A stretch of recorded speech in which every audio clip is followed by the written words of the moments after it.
Love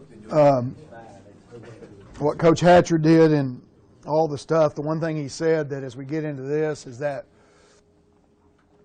our guys can't get bored with details. They can't get bored with doing the same thing. And as coaches, I always tell our coaches that you can't get bored, because that's how kids get bored, is when you get bored. You know, if you're doing strip drill and it's not a big deal to you, it's not going to be a big deal to them. So I've done strip drill 75 million times, and every day that I do it, I'm excited to do it. Every day that we do perfect drill, I'm excited to do that. And so the details of coaching the drill are extremely important, but the kids do it every single day, over and over and over and over and over and over again, and they can't get bored, and the only way they're going to get bored is if you allow it to get bored. And I don't allow it to get bored. My philosophy in coaching is that I'm not a great scheme guy. I'm okay. I can every now and then call a good play. You know, I every now and then can create something. But what I believe that I'm really good at is I'm really good at coaching details. And I'm really good at noticing little things that other people would never notice and fixing those things. And there'll be a lot of examples the next 2 days about that, because this was a really challenging year for us. Those of you that that listen to the conference calls and that get the emails every day and read that stuff, you know this was a really, really challenging year. And for us to reach down and to find some way to figure out how to win games when we weren't very good. Our defense played good. They weren't a great defense, but they were a good defense. We sucked. We were bad. And we had to figure out ways to eventually to overcome a tremendous amount of injuries and not being very tough, not being very physical, and find a way to do it anyway, because nobody cares. At the end, they don't care. Nobody gives a shit. We can give all the excuses we want. We lost 12 players. We had 55 different starting lineups. Nobody cares. The only thing they care about is that, what was your record, So we had some stuff that we'll talk about that. So as you watch the drill stuff, it's important that as a football coach is that you don't get bored. And the great thing is that every year when I try to refresh our stuff, I try to freshen it so that when you see it, that you see a different rep. Is that this year's reps were really good, especially in strips, and you'll see it I think tomorrow as well, because a lot of it was our quarterbacks in this. So every day we start strip drill, and when we do it, it's the first thing that we do. And the reason that it's the first thing that we do is because I want them to understand that taking care of the football is the most important job that they have. They're gonna have it in their hands approximately 70 to 80 times a game. That ball is going to be in their hands, and they need to understand it. So the first thing when we come to individual drill is for us is that we're always going to start with this drill. It's the first drill that we do every single day. So they know in their mind, they come, it's important for me to take care of the football and to keep the ball up in a high part. When we do the drill, the most important thing is I try to give them is lots of different looks. And Brent's going to do this here in a minute when we go over and we walk through. We're going to do it, and again, I encourage you guys to be a part of doing it as well, because I think it's important that you do it, and that some coach that's here, or Brent or myself or somebody says, Coach, you get the fucking ball up higher, get it up on top of your number. Quit letting the ball slip down below your number right here, because I think it makes you better. So when we do the drill, we do it in a walking motion, and you notice the one thing that he does, and this is a big, like if I come and like I used to do, where coaches would hire me and I would come into your school, and many guys in this room have done that, is that I come onto the deal and I watch guys do this drill, and I go, you ever watch the fucking film? I mean, what the fuck are you teaching? I mean, they don't know how to fucking do it. And they go, what do you mean? The ball's up high, the ball's up tight. Yeah, and you're walking like a robot. The ball's not moving. How many guys run 25 yards down the field and the ball never moves? You'd be surprised that about 80% of the clients, if I went to your practice and watched and you do this drill, y'all would walk, your players would walk, and the ball would be like that, and it would not move. It needs to be a natural motion. So when you see Brent walking with the ball's in a natural motion. The natural motion is that when you run, this is what the ball does. So I talk to them about rubbing their tit raw with the football. They should rub the top of their shoulder pad or their tit raw, you know, and all the pressure points, the same that everybody else coaches. I just tell them, say, get the ball high and tight, make sure it's secured, and then I look for error when it's behind them. And, you know, you can see Brent talking some shit. They're having a good time with each other as they do it. You know, that's the fun part of doing it. And then they switch it. So you walk up with one arm, come back with the opposite arm, and then you switch it up from there. And then the next thing that we do is we do the security of being able to switch the football, because I think that there are times to where that you need to switch the ball from one arm to the next. And when you need to switch the football from one arm to the next, is this better with the lights off filming, or are you okay? Are you getting it good enough? Okay. Is that you can tell what I do is at the last moment is that they have the ball in what I call the wrong arm. The ball's in the same arm as the defender. I only want you to switch if it's comfortable and if it's safe, okay? But if it's comfortable and if it's safe, then you can switch the ball to the opposite arm. Then you switch it by reaching over the top with the opposite arm. Now, in a game, so a guy's got the ball like this, and he's rubbing it raw. Reach over the top, grab the opposite point. Don't release it until you've got both points covered. In a ball game, if they reached under, that's okay. I don't care. I just want them to secure the football. So whether it's over or under, I don't care. But in the drill, it's always reach over with the opposite arm. Reach over with the opposite arm. They shouldn't reach under in the drill. And again, we'll walk through this again. But you can see it from both sides. They come back with the opposite arm. And again, for me, like I've got Tyler, and you know, I'll brag more on him. He's phenomenal. You know, since he's you know, a part of my business now the last few months. It's been incredible, the stuff that he's done to make this thing better. I could let him coach this drill every day because I'm fucking lazy, but I don't want him to coach the drill. I want to coach the drill.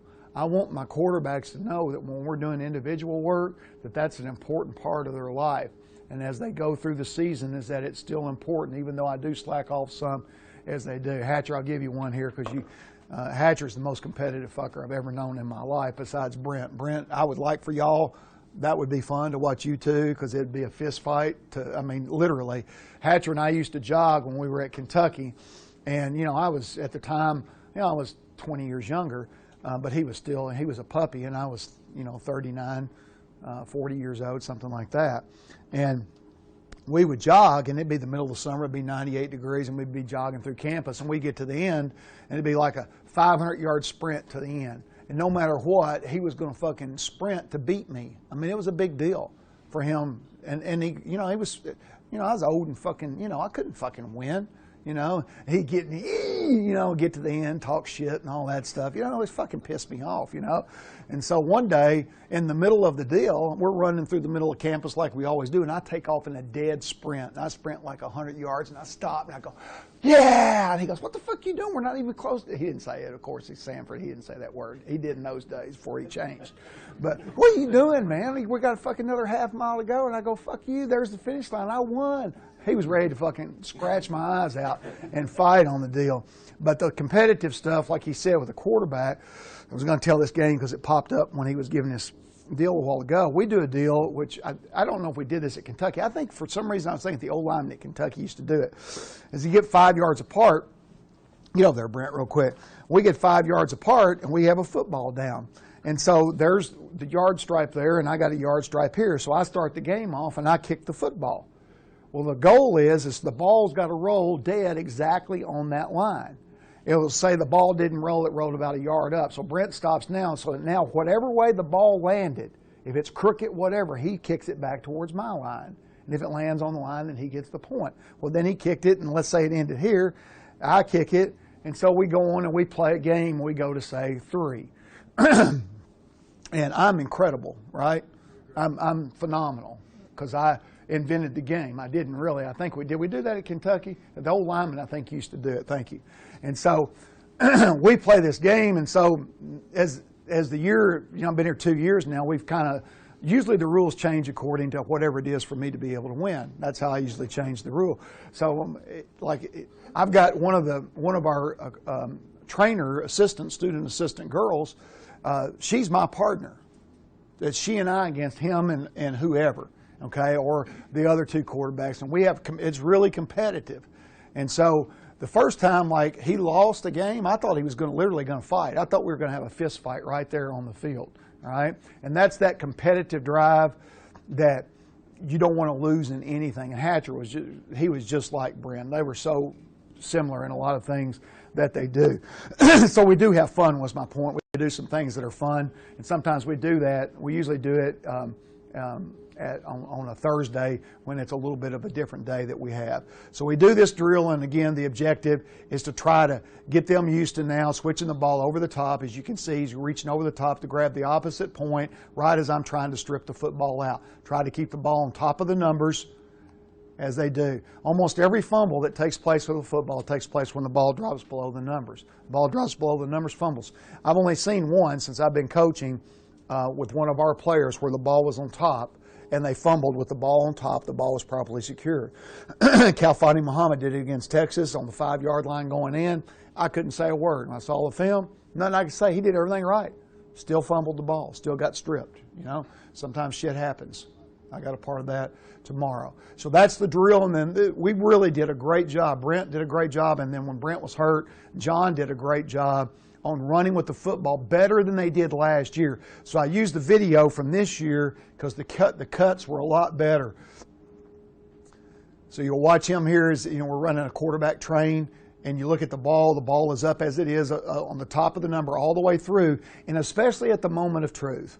You know, when you feel the pressure of somebody getting ready to do it, if the ball did get loose, which it's going to sometimes, it's going to get away from the body somewhere along the way. Make sure that you get it back up secured. So again, he's got the ball as he's getting contact. The ball's up at the top of the number.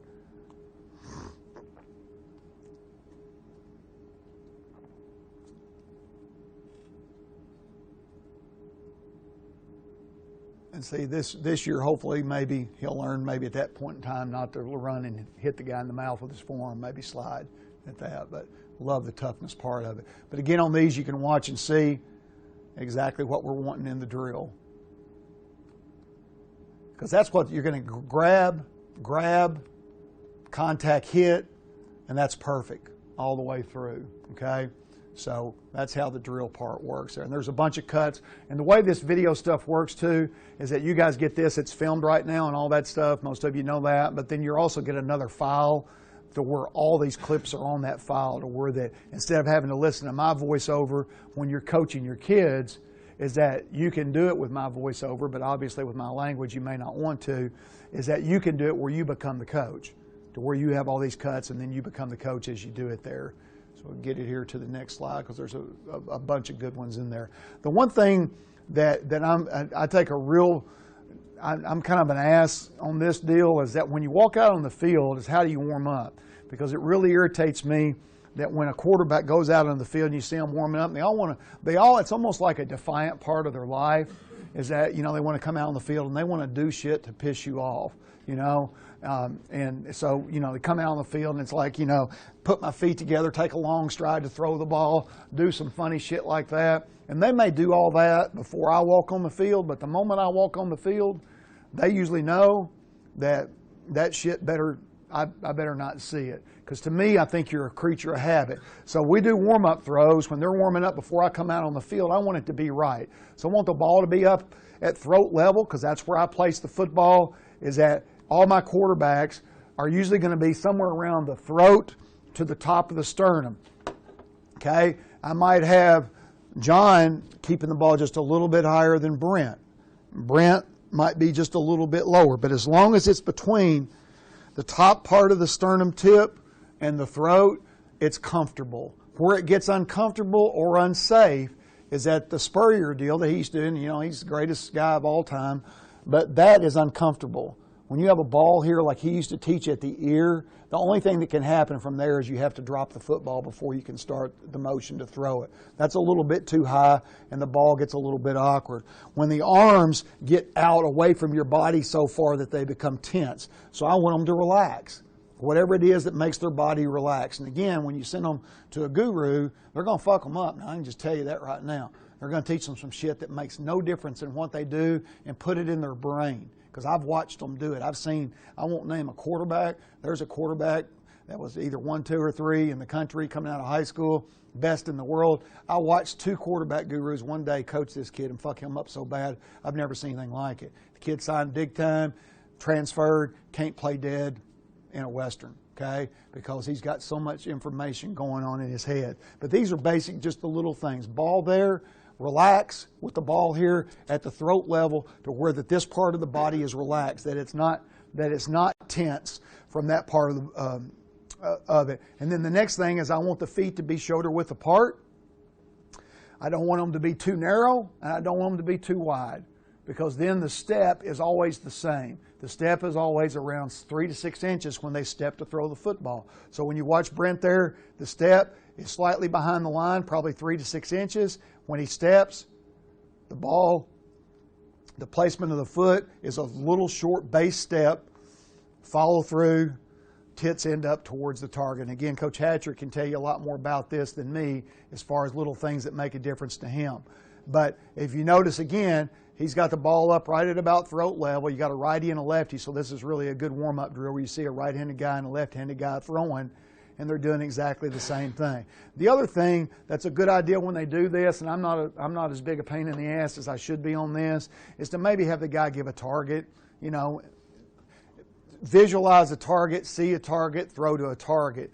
Otherwise, you're just kind of throwing blind. So in other words, that's a target, this is a target, that's a target, that's a target. I think it would improve accuracy, and you know, I'm a critic because I'm not making them do it, obviously, but I think it's probably a good idea to do that, to add that part to it. So when they're warming up, that's all we're trying to do, is just make sure the same basic fundamentals that you have.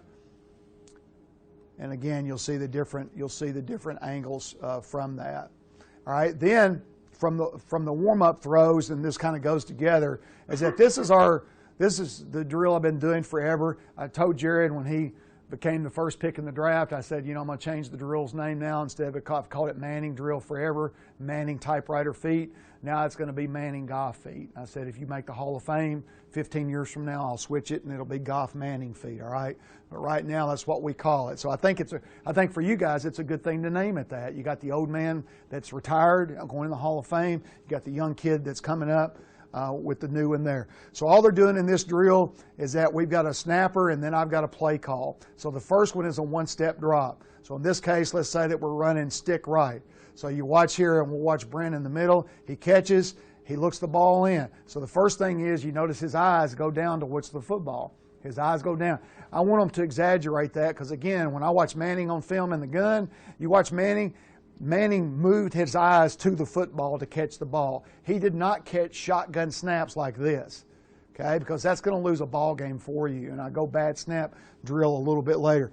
If you snap the ball in the gun like we do 70 to 80 times a game, 5 of those snaps are going to be bad, okay? And what is bad, okay? A bad snap could be it's just a little bit off here. A bad snap could be it's at your knee. A bad snap could be it's slightly above your head.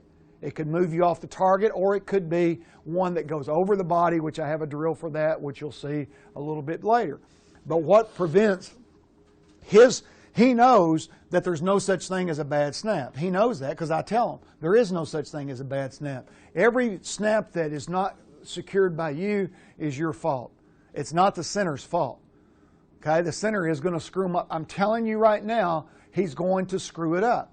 He's going to mess some snaps up. So you know that going in. So if the snap is here, if your habits are good to where that you're looking with your eyes to catch the ball, you're moving there to catch the ball with your eyes, then you're going to catch those and you're going to secure it, and we're not going to lose a game because of it. What happens is that if the snap is there and you catch it like this, with your eyes down the field, you're trying to cheat, you catch it like that, and you go back through the read, that's great. The problem is that it's in the fourth quarter, it's 3rd and 6, and the ball's out, and you do that, and you're really good at it, and you fucking don't. You drop it.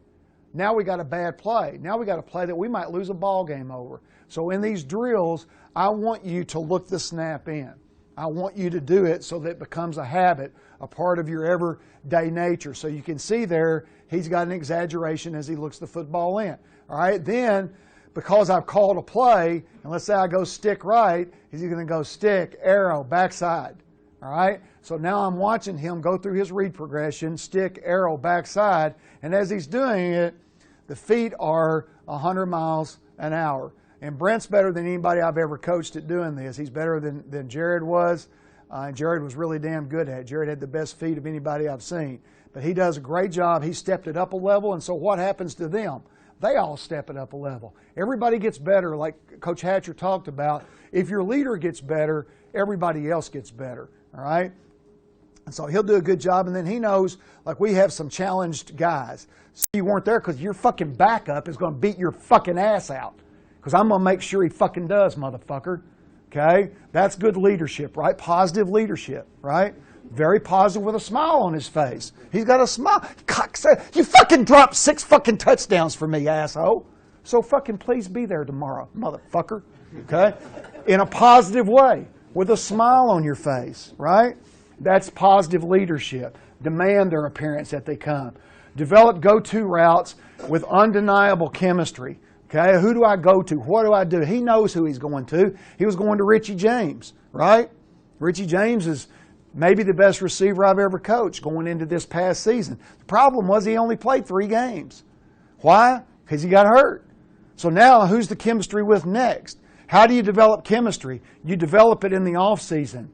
You develop with individual stuff. I work out of the press box, if you guys know that. Every time I usually go to a place, I end up in a private location because nobody fucking likes me. So I'm up in the press box, and I can see Brent in the summer. Who did I see him out there throwing with in the summer if he's throwing? Usually with Richie James. They got this incredible chemistry. The problem is Richie got hurt. So now who do you have it with? He needs it with 3 or 4 or 5 guys that he can develop it with, and those become his guys. And you develop that in the off season. Become a great runner with creative eyes and imagination. When I first got here, Brent was a below average runner, okay? He was not a great runner. He wasn't even a good runner. He was a guy that would run and fall, get his body going too far forward and fall. So I asked him to be more creative with his eyes, to use better imagination as a runner, all right? And he did. And then the first season I was here, he became an almost average runner. This past season, he was a fucking good runner until he got hurt. Okay? How did he do it? By being creative. You're creative as a runner with your eyes. All right? A lot of times runners, because I was a running back and I was really shitty. And I believe I was really shitty, even though I was a college running back and I started at Murray State. You know, Hamilton, if I was there for you right now, I mean, y'all averaged about 2.8 per carry this year. I could have got you to 2.9. Okay? I mean, because that's what I averaged in my career as a college runner, was 2.9 per carry. But all I did was run hard, grunt and groan, and try to be tough, and I fucking saw nothing with my eyes. And so with a running back and a running quarterback is to be creative with your eyes. Learn the blocking schemes, which he understands the blocking schemes. Understand how everything develops. Understand what the feels are from the defense. And then be creative when you run the ball with your eyes. Have creative eyes and imagination as a runner. And then, like I said, for him, also now learn how to know when the journey's over and how to get down. Develop incredible hand strength. I have horrible hand strength. You know, there's women that shake my hand and fucking crumble me, okay? Because I don't have gigantic hands, and people shake my hand, and I try to get firm and I try to get that, but I know that you can develop really good hand strength with all the deals that we do. And I know in the weight room we have the stuff that, you know, the rice and where you do all that stuff, but I want him to have the best hand strength, because if you have great hand strength, you can grip a ball better and you don't have to worry about it. And he does a good job with that, but I want it to become better. All right? Study your past and embrace your success and destroy your weaknesses. Okay? Study your film. Have your highlight film to where that you watch yourself making great plays. You watch yourself making the average play. Make his own cut-ups. He knows how to do it.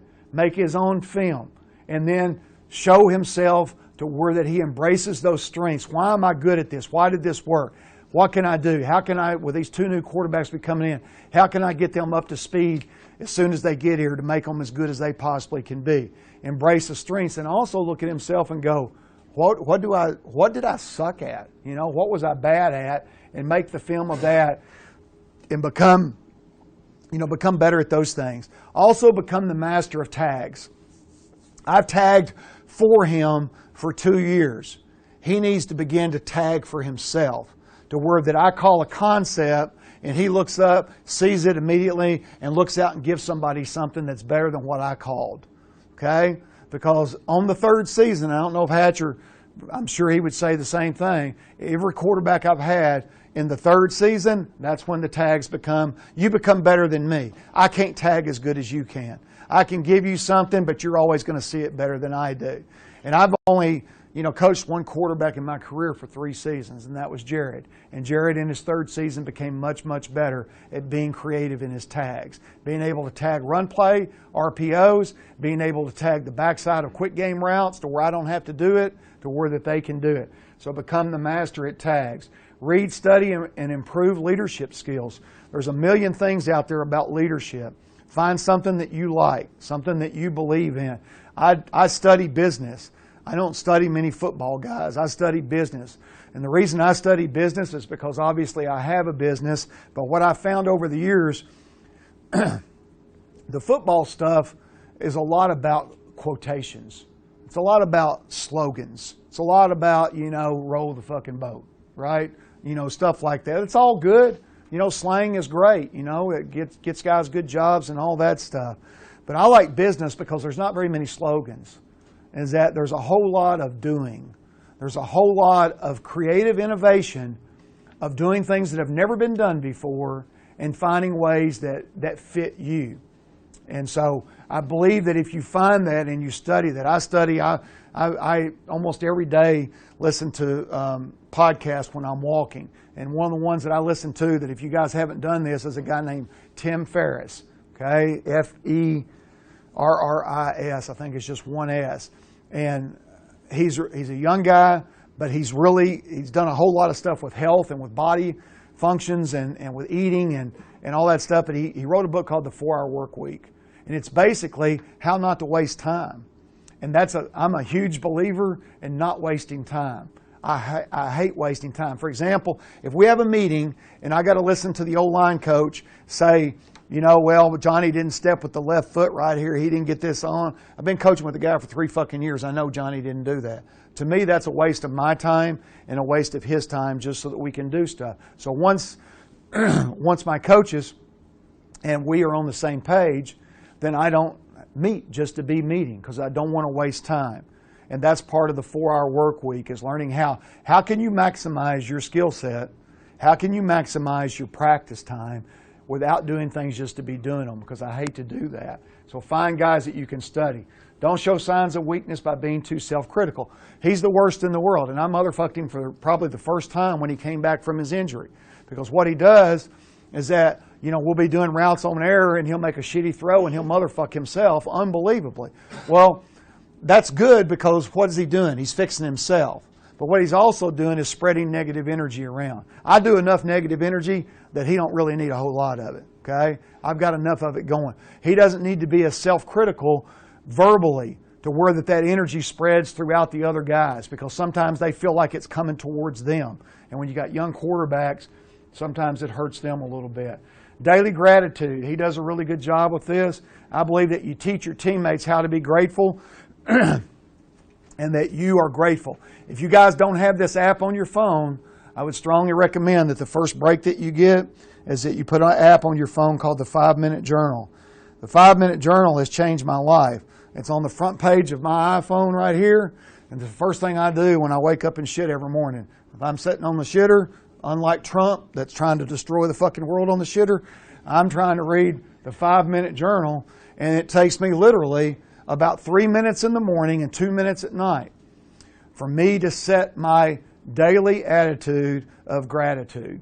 Because the number one thing in the world that makes you have a good day is being grateful. So the 5-Minute Journal is very simple. I start off the day and I list 3 things that I'm grateful for. It can be the same thing as yesterday.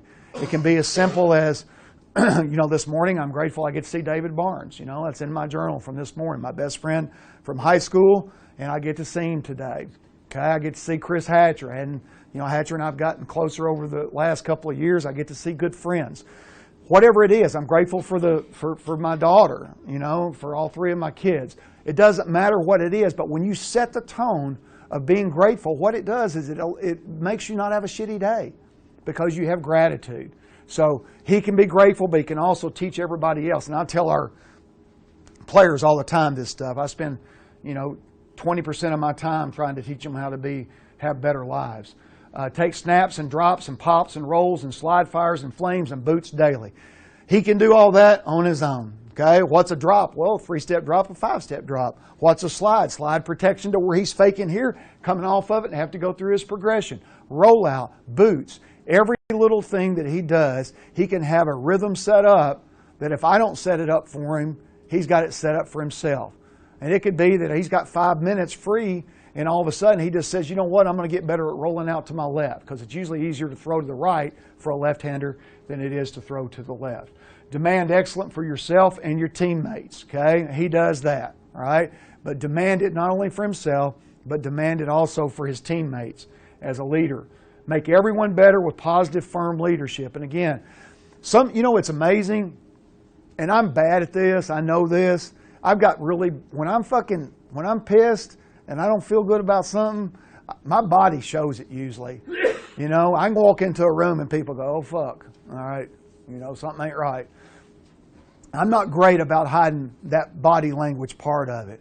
But if you ever notice that there's some people that smile, are positive all the time, and they could look you right in the eye and they could go,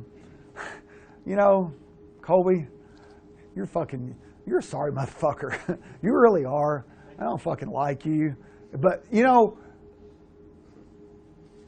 also ugly, okay? And they finish telling you all this and you go, wow, I love fucking Colby, Or it could be, you're fucking great coach, Colby. God damn it, motherfucker. You fucking, I really fucking like you. You're fucking really good. Body language means something. It's like, did he just fucking compliment me? I don't know if it was or if it wasn't. So body language does make a difference, and with body language, you can have better leadership. Meditate, okay? If you're not doing that, start it, all right? Meditation, and this is the one thing, it's hard, man, because, man, when you sit in silence and do it, I do Headspace. Headspace is 10 minutes. It's an app, again. And again, why did I choose Headspace? Because it's easy. Because that's what Tim Ferriss used. And then he's gone more into the transcendental meditation now. But the reason that I know that Brent should do meditation is because 80% of the world's leaders in business that are killing it in the world are meditating. And almost all of the people that I admire in the world that do great things meditate. They start their day to where that somewhere during the day, some of them do it more than once, is they go to a quiet space and they turn everything in the world off and they have a focused meditation. And usually it involves sometimes self-talk, sometimes it's mantras.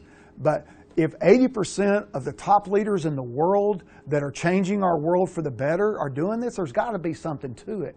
There's got to be something positive. So if Brent wants to be the best guy in the world, he needs to do that. Look for and find missing keys of defenders and defenses that we missed during the season on film study. I am not a great scheme coach, and he knows that. So in the off season, what he can do is take a game film, watch a game film, make notes, and go, wow, this is what they did that I missed during the game. How did I miss that during film study? What did I not do during film study that I missed that? Coach Franklin missed it. Everybody in the room missed this. It would make me a better football player. He can do that in the off season and become a better, be more prepared as we start off. Reach out and find teammates that we need to rise up and become their mentor, lead them to the promised land. You're in college football, you got 120 kids in a room, in a deal. We got some lost souls now. I mean, there ain't no fucking doubt. We got some lost souls. We got guys in our room that are in trouble. Steve Ellis is in the back of the room back there. Steve Ellis was coaching DBs when I was here in 2009. He was a great coach in 2009, but he's 1,000 times better. And I told him this the last 2 years I've been here. He's 1,000 times better football coach than he was in 2009. But one of the things he does a great job of is mentoring young men, saving young men, going and finding them in the deepest, darkest place in life and really doing a good job of bringing them out. I think Brent can do that. I think that he can do a better job of finding guys that are in trouble. And sometimes we don't want to do it because it's uncomfortable. Because, you got a guy that's, got a dope problem, or you got a guy that's, going out and getting, hammered too much, or you got a guy that's being abusive in some way in a relationship with a female or something, that you can play a positive role in their life. That's something that he can do a little bit more. Recognize coverages and their weaknesses through film study, like I talked about a while ago. Make a scouting report of our opponents for next season and what you believe their weaknesses are. Make my job easier. Come in and say, be a bigger part of the game plan. A lot of times I'll ask him, I'll say, what do you like? What do you want? He'll go, Coach, whatever you like. I don't want to hear that. I want to know what you fucking like. I want to know that, you know what, this is what I'm comfortable with. This is what I believe. I think we should do this more. I think we should do this less. Doesn't mean I'm going to do it, but it certainly might. I'll tell you what's pretty cool. Think about this, and I'm going to, again, talk about this a little bit more after Chris does his deal, is that Jared Goff sucked as a rookie in the NFL. He was horrible, right? He was the worst fucking thing ever. He was a bust. That's what everybody said. They hire a new coach, and all of a sudden he's good, all right? What the Rams did that was brilliant, think about this. Jared was in on the interview process of who they were going to hire for the new head coach. He got to sit in the room and meet the guys, talk to the guys, ask them questions, listen to their answers. And from the first day that he met Sean McVay, he wanted McVay to be the coach. He told me, it's a fucking home run. He goes, this guy's brilliant, he's smart, this is who I really want. He had a couple other guys he liked, but McVay was it. They hire McVay. There's all kinds of shit that I'll talk about later as to how that thing changed, okay? So the opinion of a quarterback to me is important because we're not good without them. And it depends on who it is. There's some quarterbacks, I don't want their fucking opinion. They're fucking too stupid, okay? It doesn't mean they're not a great player, but there's nothing they can do to add to it. Make a video of plays that you're really proud of and watch them constantly. Watch yourself. Like there's some back shoulder throws where he gets fucking killed that are unbelievable. I mean, there's some shit where he's getting destroyed that are unbelievable. Make that, watch that, look in the mirror and go, you know what, you're pretty fucking good, Stockstill. Don't be afraid to self-praise yourself every now and then. Don't be afraid to do that, to say good things. And then make a video of the incredibly stupid plays that you made. And he made some of those, some really stupid plays. Watch them and go, you know what, I ain't never fucking doing that again. I get it, I understand. Every now and then I can take a shot, take a chance on something, but this was just really dumb. And don't repeat those things. Continue to do something good every day of your life for somebody that can never repay you. And I'll show you a picture here a little bit. Brent had one of the biggest honors that you can have. He was named to the All-State Good Hands team. He got to go to the game this past week of, was it Clemson and Alabama, right? And New Orleans, and one of just a few college players to get to go because of all the good works that he does in this community. And what I think he can do is also teach that to other people. Set goals so high that only you can imagine them and then make them come true. I am the biggest high goal setter that you could ever imagine, and there's shit that you would laugh at if you saw what I've set for myself.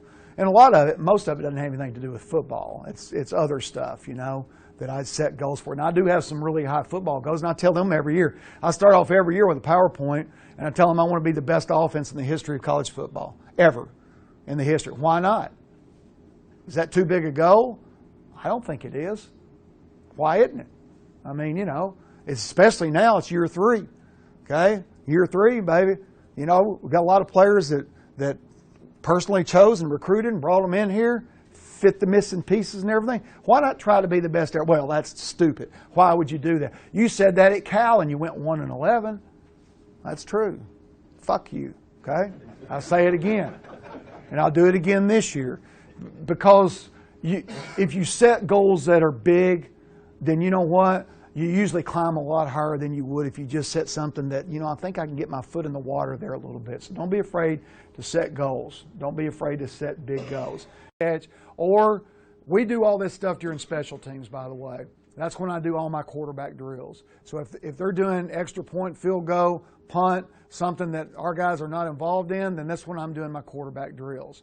And then if Richie James is not on the field goal team, then he might be over catching balls for us during this drill.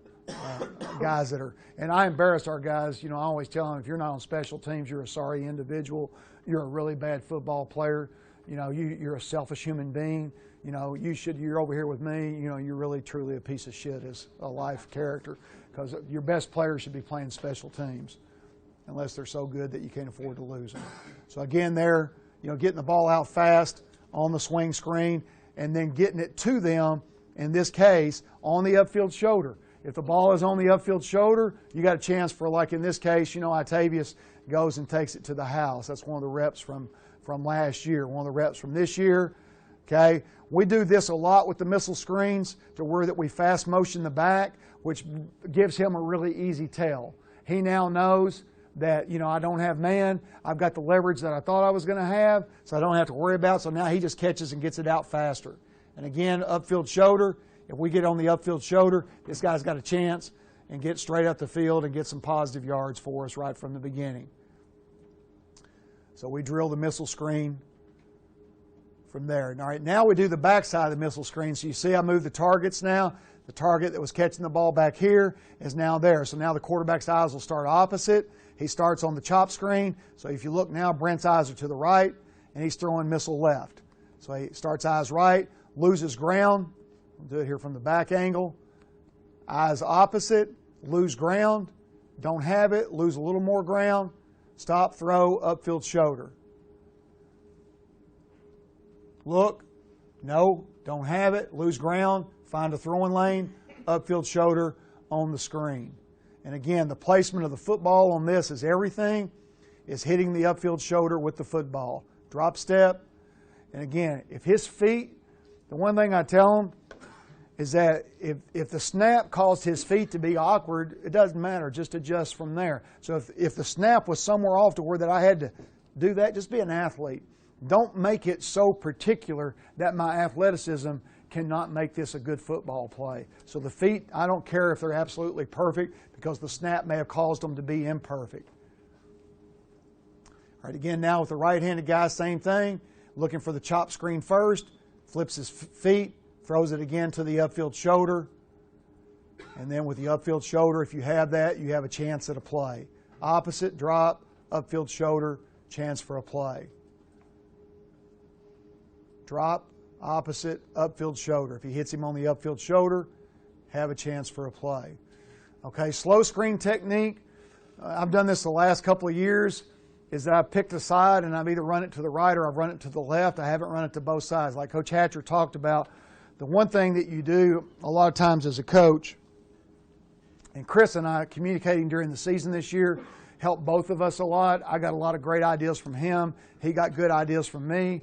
And then we both the next week would act like that we were the one that gave the idea, you know, that suggested it. If he said, you know, that was a great, you know, I did this last week, I said, yeah, don't you remember I told that to you, you know. So we had a lot of fun sharing ideas back and forth. But I usually do, like the slow screen stuff, it's hard to be really good at this screen. The slow screen, we just call it the old school screen, which is, you know, the three-step drop or the one-step shuffle, shuffle, lose ground, and then the running back slips under. Different ways that we've done it with the running back. But again, if you watch this, he takes a big step, one big step, and then he loses ground. Lose ground, let the running back slip through, and now I have the running back already in the place where he has slipped through to. Find the throwing lane, and you're probably getting ready to get hit. So a lot of times you have to lose more ground as you throw the football. So now again, I've got someone standing there on both sides. When you look at the design of setting your drills up, to me, setting the drills up in a methodical way to where that everything runs smoothly allows you to get more quality reps rather than having to set it up at the last minute. So again, for us, you know, we got a guy down here that's hurt. He's injured. Again, injured players, you know, can come and catch footballs. And so he catches a football in this drill. As a matter of fact, he was supposed to be here this morning. Oh, is he? Okay, good.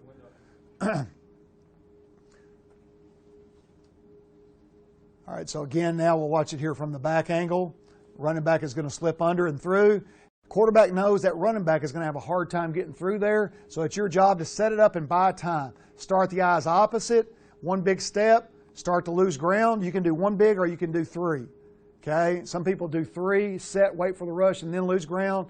We do 1, lose ground, shuffle back, find the throwing lane, get the ball out in front. Same thing here, coming again from the opposite side. Eyes start opposite. And then you look at the eyes, look at these guys, look at both of their eyes because his eyes are there. His eyes are there, their eyes are there. They start in their drop, they're looking at his eyes, he flips at the last moment, and then this is again something, I'm not coaching this, what he's finding is he's got to find a throwing lane. All right, the back's having a hard time getting there, he knows he's got to buy a little bit more time, so he starts to chase it outside, the back gets there now, he's able to get the ball on the front shoulder. The one thing, and I think Coach Hatcher said this, maybe not exactly the same words, I tell the quarterbacks this all the time, as a good quarterback, you have to overcome your coaching. Okay, what exactly does that mean? I'm going to tell you things, we're going to drill things, and they're not going to work. I'm going to drill something for you, and all of a sudden in that situation in the game, if you do what I told you to do, it's not going to work. You have to then overcome your coaching and make a play. That's what great quarterbacks do. And then we act like we taught it, teach it in a clinic, okay? But bottom line is all great quarterbacks can overcome their coaching and make plays regardless of it. I'll show you one last one here. And then again, it's a good job handling the snap. Look at the eyes on the snap. The ball's up high. If he dropped that football, that's his fault, okay? I can go over and I can chew the center out all I want. Bottom line is, who's a better athlete, the center or the quarterback? Most of the time it's the quarterback. Occasionally the center might be, but if so, you got a bad quarterback. We'll talk about that tomorrow. I'll say solid screen techniques. So now we have a play fake involved, right? So normally for us, this looks like stretch. So quarterback now needs to show the football. Or as the season went on this year, we kind of changed our solid screen. We changed our solid screen because we had to get our old lineman out faster because it wasn't working. And so we changed it to where the play fake became much less important. The old linemen were 1 step and slipping instead of 3. And so we changed that in the middle of the year. But in this drill right now, we're showing the ball, dipping a little bit, losing a little bit of ground. So as we show it, lose ground, slide just a little bit with the play fake, just move our bodies a little bit, trying to create a throwing lane, and then we got to find it. And so again, same thing. The one thing I can tell our QB, and y'all bear with us here because it doesn't look like the way I'm going, I may not get through. We'll have lunch, and then when we come back, we'll go directly to the walkthrough in the gym. But the one thing, like with Brent, and Jared didn't have as much of a trouble. So Brent at 5'11 3/4, Brent's going to have the issues that Jared didn't have. Okay, Jared could slide right here and have an end coming and have the ball high enough up as a 6'4" guy to where that manipulating a throwing lane sometimes wasn't as big a deal for Jared as it is for Brent. Okay, Brent having the ball down lower, sliding this way, losing a little bit of ground, all of a sudden the defender finds it, he may have to find a throwing lane in a different way. And so he'll work on, I'll occasionally, once every couple of weeks, I'll have them manipulate a throwing lane in the drill. And so in other words, you stuck it, you're sliding, he's in your face, he's big, his arms are up, and we got a fucking touchdown. I called a fucking touchdown. One of the few times in life I've called a touchdown. Your job is to manipulate the throwing lane. Find it. So what they'll do is that he'll do it a couple different ways, like what Coach Hatcher was talking about. His guy got really good at the sidearm deal, okay? Brent will nudge them, get them up in the air, and then find a way to get a throwing lane. That's what a good quarterback does, okay? We had a 5-star QB, I won't say his name, at another school I coached at, and we would do this, and he would do it, and a DN would be coming right in his face, and he would take it and throw it and hit the DN right in the mouth or in the balls, and then he'd look at me and go, he's going to start and be an NFL player, and you're going to be a pissed off backup quarterback who thinks he was better than him because you can't fucking do that, okay? Well, coach me up. I'll coach you up. Fucking throw a completion. How about that? All right? I don't know how to coach you up. I don't know what to tell you. Just fucking do it. He can. You can't. Figure it out. All right? One of the two. So again, in this drill, we're going through all the little deals from it. So solid screen here to the left side. And this is as we change the rules. So we change during the season. That's another thing sometimes you got to do, like Coach Hatcher talked about a while ago. Shit ain't working. Sometimes you got to figure it out and see if it'll work if you manipulate it just a little bit. So we went from 3 steps with the O-line to 1, and now the QB couldn't spend as much time with the fake. Quarterback showed the ball. This was all happening faster, and now front shoulder. Not a great throw. Why? It was on the back. It was on the backside hip right there. But he did catch it good enough to where he could catch the wave from it. But again, it's faster than what the drill work was a while ago. We used to move a little bit with it. Next year we may go back and start it again the same way and move a little bit with it with 3 steps with the O-line. We'll just have to see whether or not our O-line can do a good job with it or not. As you can tell, this big ass is taking him a day and a week, and that's with 1 step on the slide part of it. All right, same thing here now with Brent. And the one thing you guys are going to see tomorrow, and Coach Hatcher and I had a lot of fun with this year talking about it, is that as the season went on, we created things that I've never done before. I used a lot of motion. If you guys watch the bowl game, I used more motion than I've used in the last, Brent, 5 games of the season, where we started at 4 games of the season. I started motioning all the time, okay? And I did because we sucked. We were bad. And I had to be more creative to help ourselves. But to do that, I had to change some other stuff too, which we'll talk about. So again, here, it's a faster screen. The tackle's only 1 step, so Brent is faster on the fake, and that's a perfect throw. Ball's on the upfield shoulder. Guy can catch the wave, and once he can get up the field, then he can begin to make the play. So those are the solid screens. Get back. All right, now the sprint screen technique. Sprint is just, we're going 3 steps as if it's a rollout. This has been, I can tell you right now, like I was listening on I started listening to the NFL Network this year because Jared was playing good. I didn't listen to it last year because I got pissed every time I turned it on. And so I'm listening to the NFL Network on the way to work, and they were talking about McVay has he's 31 years old, the head coach of the Rams. 31 years old. I watched 1 practice of the old regime under Coach Fisher. I watched 1 practice under Coach McVay, and I could have told you on the first day of each practice who was going to be the most successful, because it was like night and day. But they were talking about McVay, that he has a photographic memory. He literally does. He has a photographic memory, and that he can remember every play that he's called, like that somebody called 8 years ago when he was 22 years old, 23 years old. And that in the middle of a game, that thought will come to him, and that he'll create that scenario and call that play, which is pretty amazing to do. I have a non-photographic memory, but I can remember sprint screens for some reason. I can still remember being at Owensboro Catholic as a consultant back when I was broke, and we were playing Corbin at Corbin, and it was 3rd and fucking 1 or 4th and 1, and I called rodeo throwback, which is what we called it then. Now we call it sprint, and we hit it, and the guy, made 2 people miss and scored a touchdown. I felt like a fucking genius, but I can remember that. So anyway, you notice this drill about what's different. Anybody tell me right now what's different? I staggered them. I want 2 guys going at one time. Why did I stagger them? Because watch, now they won't run into each other. One of them sprinting right, one of them sprinting left. One of them whirls and throws, or they both whirl and throw in this case because they're right-handed and left-handed guys. So they're 1, 2, 3, whirl, throw, manipulate, find the throwing lane. And again, if you watch the difference between the two, and Chris talked about this a while ago, what do you really want as a quarterback? Brent doesn't have the strongest arm in the world, but what he can do is he can get it out quick. Okay, so watch the difference. You know what that is right there? Ball in the air, ball not in the air. It's the difference in winning and losing. Okay, difference in winning a ball game and losing a ball game. So, again in this, we're going 1, 2, 3, lose ground on 4, 5, ball out. When I turn, ball out. And then also expect that there could be a problem.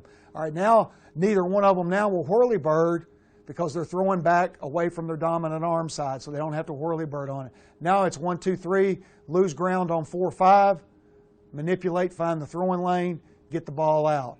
1, 2, 3, lose ground on 4, 5, and again, that throw should be on the upfield shoulder. That's the important part. Be fast, get the ball out, get the ball on the upfield shoulder. If the ball's on the back shoulder, it's a difference in winning and losing a ball game.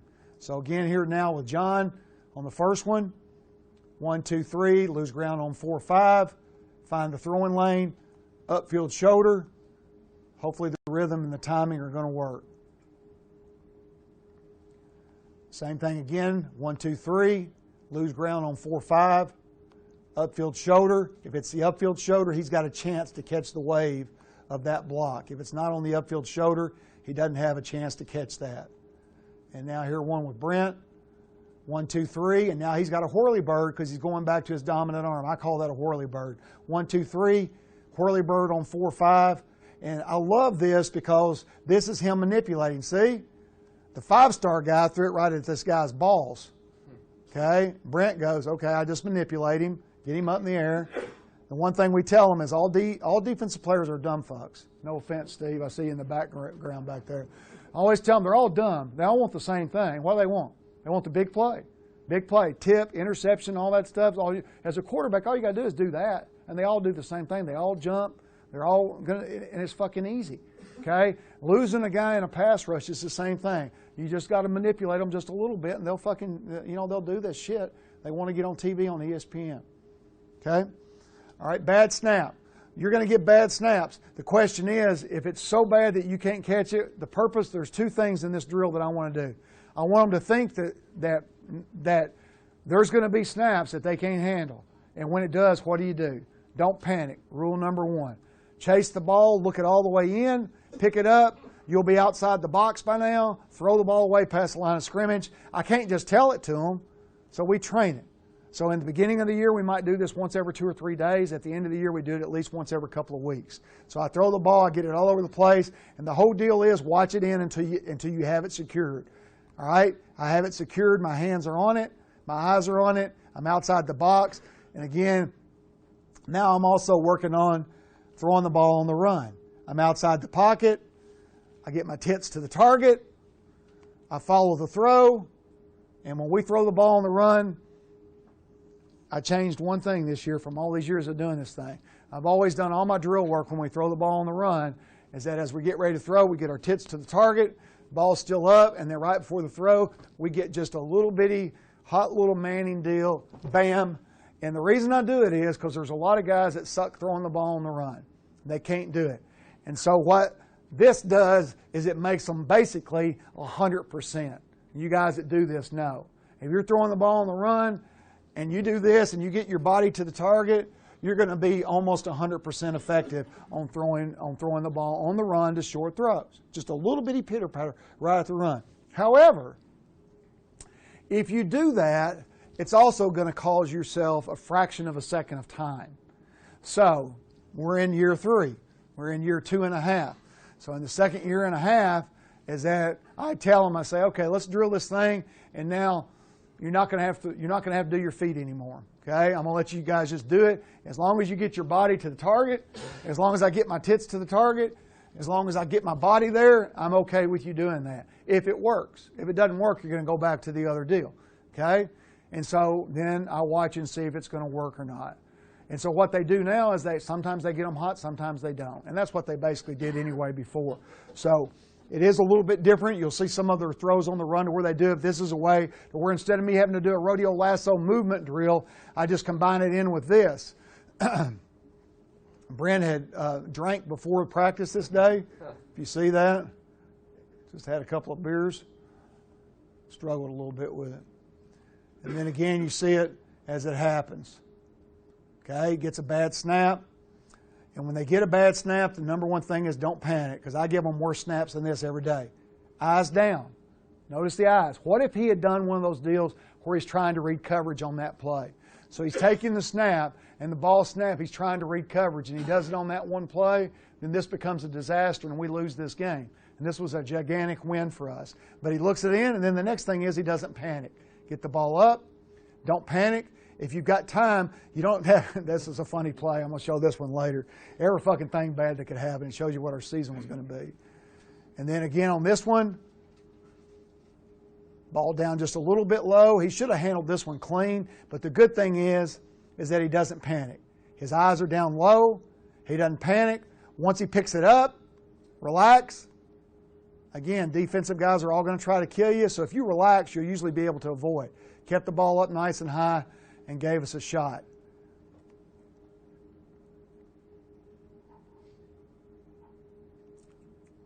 Ball's high. It's right. These are one of the hardest ones to handle. Hot and at your face mask.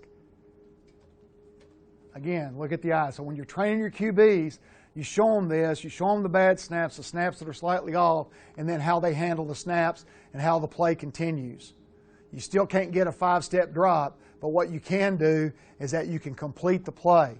You try to get to the depth that you need to get at. And again, this is just throwing a screen with the ball to the left. The ball's high and the ball's to the left. Now, the one thing I want to make a coaching point here is that if you look at the alignment of our guys, first of all, our line splits end up being, we tell them 2 feet, but as life moves on, you know, you guys know they get closer and closer and closer and closer, right? So if you're running back, for us, the running back has got to be foot to foot. If that running back lines up in the gap right here, okay, in other words, he's not being coached well, because if he lines up in the gap, that means my running back coach has done a shitty job. He's not having this guy do his job right, okay? If he lines up in the gap and he gets a head start and takes off, when you get a snap that's low and left and you're running stretch, you know what happens? You get a fumble, okay? He'll hit the football. So part of being a good coach is making sure your guys get lined up right, as my first mentor in coaching taught me.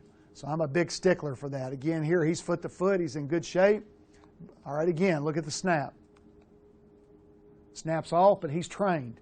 He's trained with his eyes to do it on a daily basis, to look the ball in, and in this case, he's able to continue and able to make a good play out of it. Looks it all the way in. Okay? Any questions on snaps and bad snap drill? All right, I love this one. This is one of my favorite ones, and that's doing escapes. And so escapes ends up being now my new rodeo lasso drill. I do this, and we have both of them. The first one is a whirly bird, okay? And a whirly bird, and Brent's really good at this. It's fun to watch his cuts on this, and John did a good job with them too. What that basically means to me is that there's a defender when you get into your drop that comes free and he's coming to your inside. Now, I'm probably the only coach in the country that does this, okay? I want them to whirly bird both ways. And everybody thinks I'm crazy, okay? A guy's coming this way inside, it makes sense to whirly bird out. A guy's coming this way to a right-handed quarterback inside, most people just have them lose ground and sprint out. I don't. I train them to whirly bird, and you'll see on the film as to why, to me, it's an effective method to put into their brain. It gives them another escape method. It's another way of escaping that they may not have. So in this case, he has a low-level defender. The QBs chase each other. They get into their drop. On the last step of the drop, the defender's free, and I spin out. So again, to me, defensive linemen, linebacker blitzers, corner blitzers, they're all the same. What do they want? They want the big hit. They want the ESPN shot. They want the game day footage. So if you just relax when you feel a free defender, chill, relax. Trust your training, okay, like the Navy SEALs do. Trust the training. The helicopter crashes when they go to kill Osama bin Laden. It crashes. Everything fails. Nothing works the way it's supposed to do. And when you hear the guy that shot Osama bin Laden, I listened to him in a fascinating interview. If you've not heard this and you have Sirius Radio, go to Howard Stern's. He's the best interviewer in the history of the world. Howard Stern interviews Robert O'Neill that killed Osama bin Laden. Fascinating. And Stern's like, you know, he's all fired up, you know, and talking about it and all that. And he goes, well, you know, just went back to our fundamentals, just did our fundamentals. You know, you just do your training. That's all you do. We all knew we were dying going into the mission. We all knew we were going to die. Everybody knew. We just do our fundamentals, okay? And that's what these guys do. Trust their fundamentals.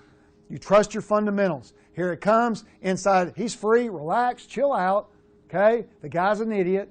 You know, he's a moron. He's going to try to kill you. He's not going to just try to attack you. He wants to kill you. He wants to hurt you. Relax. Everything's good. Trust your fundamentals. Get out of it. And then fundamentals of throwing. Tits to the target. Ball high. Follow the throw. And the one thing Brent will see when he watches the film, you know, in all this drill work, we do a really good job of keeping the ball up as he scrambles around and all that. On game day, he gets the ball down. The ball's going to drop away from his body. He's going to have the ball like that. I hate it, but he's never lost one like that. So I allow it to continue to happen. John did a better job than Brent did when you go back and watch the cuts of keeping the ball up. So that's the one thing Brent can do a little bit better job of, is that when he's scrambling, is keeping the ball there. All right, same thing now for John. He drops back, he's got it, and he scrambles out with the low-level defender. All right, here they are on game day.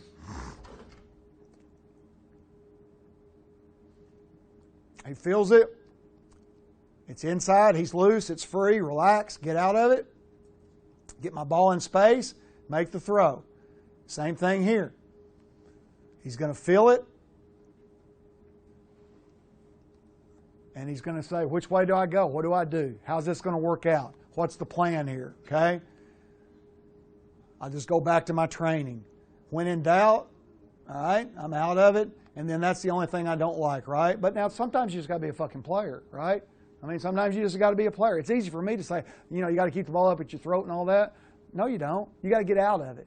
He got out of it, now fucking put it away. This is the part where training comes in. He should put the ball away right there because he can't see some of it. But again, what does he do when contact is coming?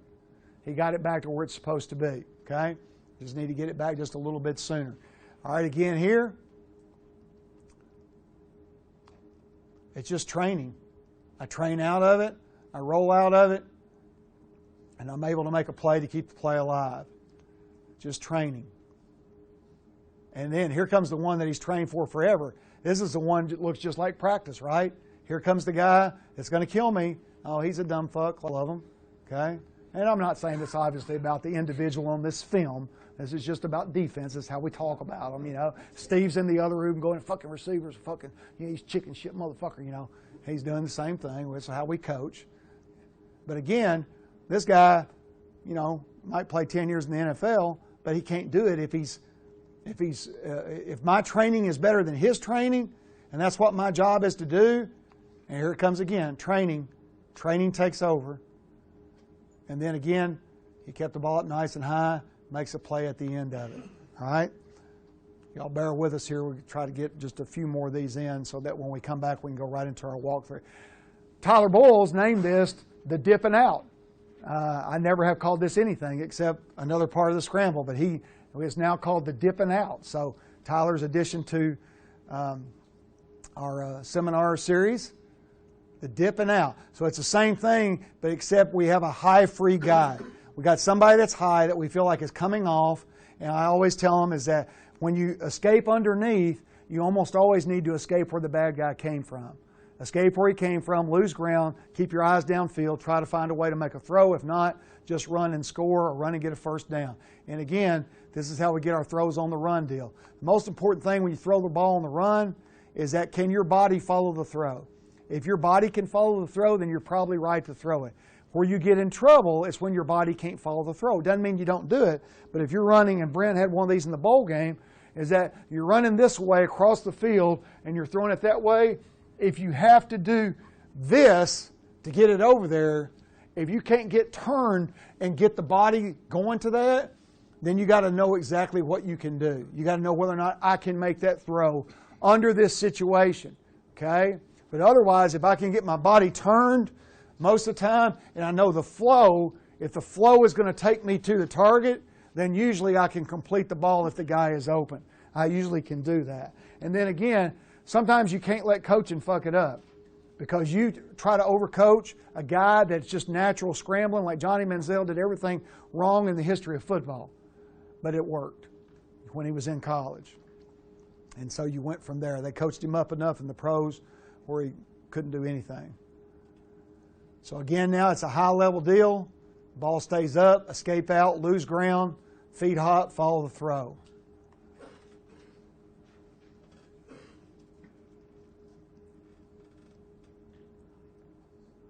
Escape up, eyes downfield. And this is one here again now. This was, a great job of getting back to the dig route. He couldn't get his body turned. He couldn't get his ball, he couldn't get going to the target. But what he did was he got his tits to the target. But the body flow is away. But he's got enough grass and he's got enough arm strength to make this throw. He can make that throw. So he makes it, and then we have a first down, a good pickup. You got to know who you are as a player to know what you can do. Same thing. Really good job. That one's a really good on-the-run deal because look at the body. Tits at the target. When the ball's released, follow the throw. Body goes towards the target when the ball is released. With a right-hander, feel it, escape it, eyes down the field. Really good job. Fundamentally, John got 1,000 times better this season of getting his body parts and doing. He did a hell of a job scrambling and making some throws. He's got some phenomenal throws from this year. And I think this is the one against Missouri that we score on. Escape. There he came. He came from there, so let's go where he came from. Lose some ground. Keep my eyes downfield. And again, in this case, he's wide-ass open, isn't he? Wide-ass open. It's about a 20-yard throw. You know, that's a hell of a play. And the one in the bowl was probably, what, about 35, 40 yards, right? Trying to throw it across your body on that one.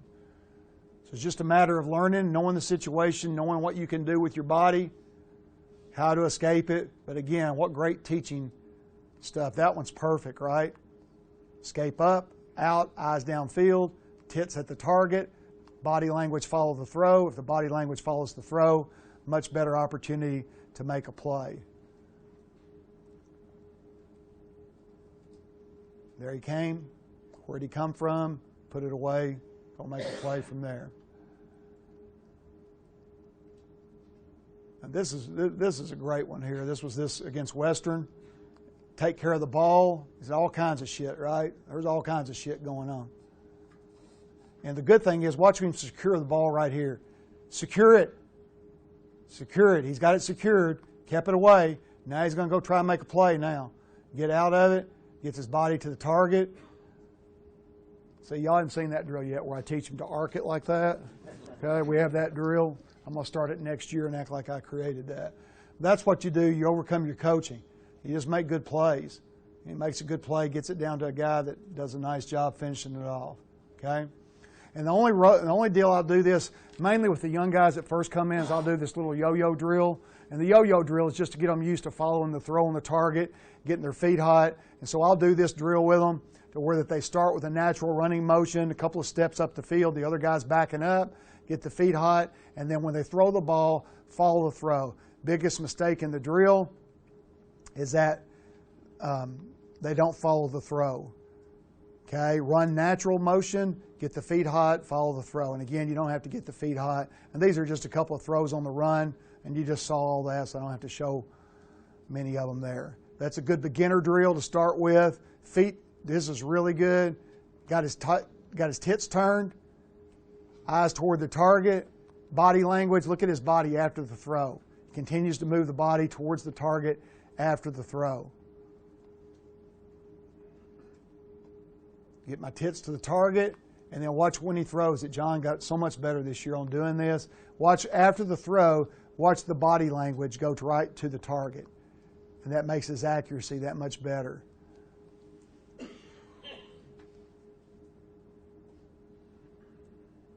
This is a hell of a one because he kept two hands on the ball right there. He didn't do a really good job of stepping up. And that was the other thing. He didn't do a great job of busting up in the pocket. He wasn't as natural at that.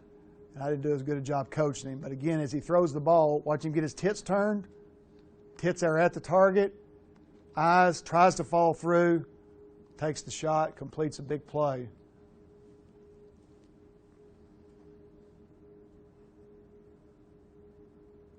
Perfect.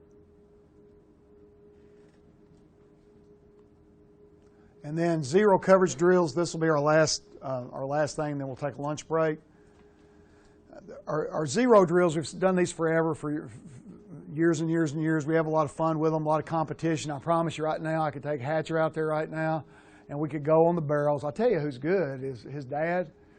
That'd be fun. That'd be worth, like we could have a betting thing today to take you and Coach Stock out there and let everybody like $100 minimal bets and let you and him go at it 10 throws right off the bat. That'd be great. Let's do that.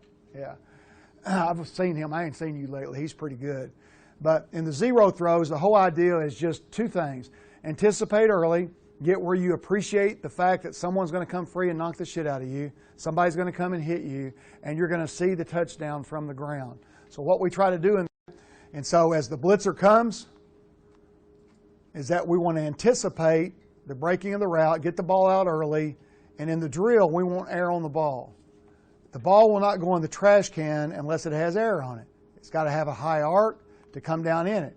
So the ball gets a high arc, and it's going right at the trash can. So if you throw 100 of these over a week, let's say that, or over 2 weeks, because we only throw usually, a couple of throws to the left, a couple down the middle, a couple to the right, so about 6, 7, 8 throws. If you throw, let's say, 100 of these over a 2-week period, if you're the number 1 pick in the draft, Hatcher, how many would he make out of 100?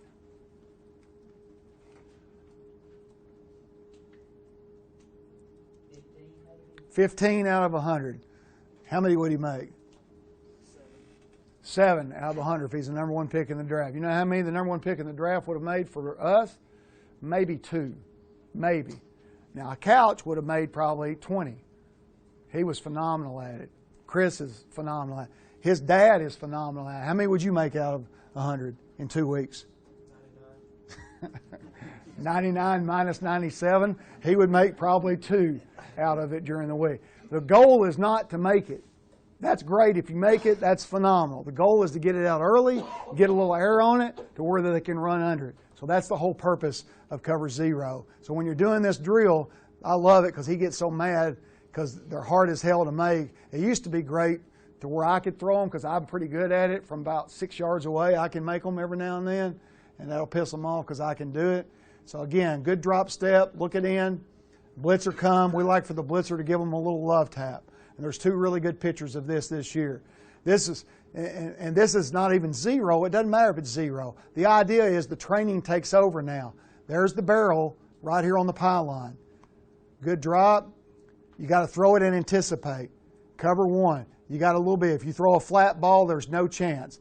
Air on the ball, drop it into the barrel on the indicator, and that's the only way that throw's made. If there's not air on the ball and that ball's not thrown with a good arc, you have 0 chance of making that throw. Another good one here. There. All right, now watch this. The ball's going to come out on the indicator. He gives him a great indicator, meaning that he nodded his head. When he nodded his head to show him he's sticking, the ball's gone. He's already thrown it. It's out right now. If that's a flat throw, there's 0 chance of completion, 0. The ball's with air from the air drill, and the ball's perfect.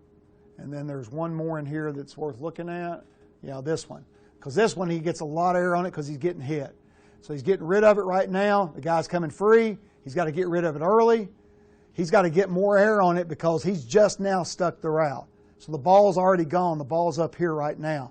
A lot of air on it. It's going to fall down, and it's perfect into the basket. Okay? So those are the little detailed drills that we work every day. Those are the things and fundamentals that I coach every day.